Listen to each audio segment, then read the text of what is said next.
Thank you very much. Thank you very much for the invitation. Compared to the previous talkers, actually, I cannot tell you it's a story of success, but at least a small story of failure, and I think this is at least as important to know and learn about. It's a way to capitalize also the failure, not only the success.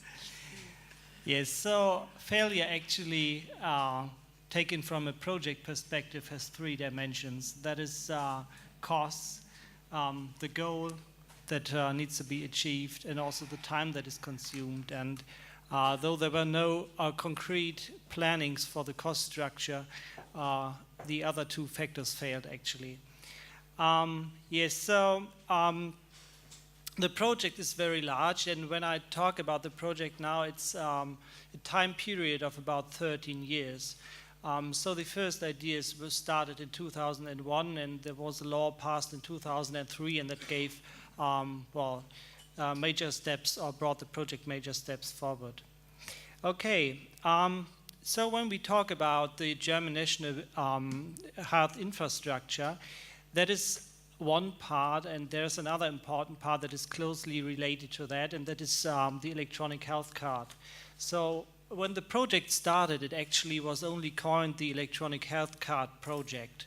Why health card? The idea behind that is that patients own the card as a key to access the data, so as a security element, because I think most of you know that many Germans are very security and privacy related, and they are not like in Sweden so open in sharing the data and not willing to share or having access to different kinds of data, so also to historical reasons.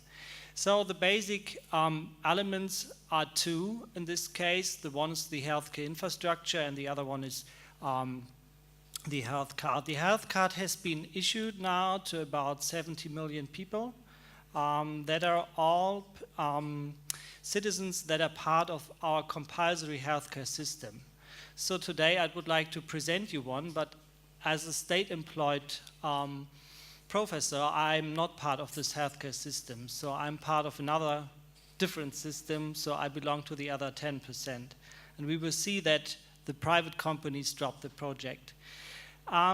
Yes, so the card is some kind of access key to the healthcare system itself. So you use the card for identifying yourself and for proving that you're allowed to receive services in the healthcare system. We have a card that has been issued in 1993, so there is a tradition of owning a card for proving that you're allowed to access services. So there was a plan for issuing a new card, the electronic health card, and a major part of that is the new improved chip that is part of this card. So as we learned in the last talk in the first session, signing in a digital way is an important step for certain legal reasons, and this chip is also can be used for doing or for signing in an electronic way. So this is the front side of the card. The back side is something that we agreed in the European Union. It's not electronic, but it's printed on the back side of the card. And so this issuing of the new card was used to also spread the electronic, the European health card. Okay, so the card is the one part. The other one is the health telematics infrastructure. This is just a very high-level overview of the infrastructure. On the left side, you can see all the primary systems, like patients having access, like hospitals, like general practitioners, like pharmacists, and each of these actors are understood to have access to the health telematics infrastructure only if they have the appropriate card readers and cards in place. So that's really a strong security element in the infrastructure. And for example, the data privacy institutions in Germany were heavily involved in the whole project. So I talked to the federal head of the data privacy agency in Germany, and he said, well, we see this project from two sides. On the one side, it was really a very good example for a project because we were involved from the very early steps. But on the other hand, of course, there's always some kind of concern related to health data. So they were involved a lot in this planning process, and that also led to very high security demands for the project. Okay, then there is this middleware that is used for allocating services. And on the right side, you can see the different services that are part of the infrastructure. So, for example, you can see there. Okay, yeah. So on the top side, there is the service that is used for the administrative data that is used by the insurance companies. So beyond this one box, there are actually 130 health insurance companies that need to connect to the central infrastructure. Okay, so I just added this slide to have some more numbers. Of course, you know that we are concerning the inhabitants. We are the largest country in Germany, and we have a national approach. So we do not have regions. Of course, we have regions, but they do not play an important role in the healthcare system. So it's general, a national project. Nevertheless, we of course have many and very good examples of smaller projects. So time is limited and I can't go into deep detail on that. So there are, for example, like we saw in the Denmark example, smaller projects that aim to improve the communication between different hospitals in certain regions. But today I only focus on this national project. Yes, we have about 2,000 hospitals, about 90,000 medical practices, and that is, of course, an important number you should keep in mind when you're thinking about change management. Because when you, for example, change the process of issuing a prescription, that affects these 90,000 practices. And that is really a large number, and they are distributed across the whole country. So it really takes a lot of effort if you want to change anything or communicate changes even. Okay, then we have the Gematik. It was founded quite shortly after the project started. It's some kind of national agency. Nevertheless, it is very, from a power perspective, a very weak agency. So they are basically developing the specifications, but they are not the driver behind it. They are driven by the healthcare providers and payers. And they are also allowing certain devices to be used or not within the infrastructure. But they are controlled by the Ministry of Health. So actually they are, and this is what we criticized from the medical informatics researchers, it is a very weak institute that is not able to, for example, define certain specifications as being based on international standards that has to be adopted for the local level, but they are influenced very much by what we call in Germany self-administration. So the self-administration is 50% healthcare payers and 50% healthcare providers. And I think you know what happens if these two are sitting on the table. That's some kind of patterns they used to apply throughout the last decades. It's not being able to agree. And then there's a special rule that says if these two parties cannot agree, then the Ministry of Health might decide. And that's, of course, not always the best solution, at least in Germany. Okay, so we have two types of applications that should be used on the healthcare infrastructure. They are mandatory applications, and they are this is a very limited number. Mandatory means that each patient that is enrolled in the compulsory healthcare system has to use these services. There is no option. And all the optional applications might be used, might be activated by the patient or not. So he or she can decide whether to use these services.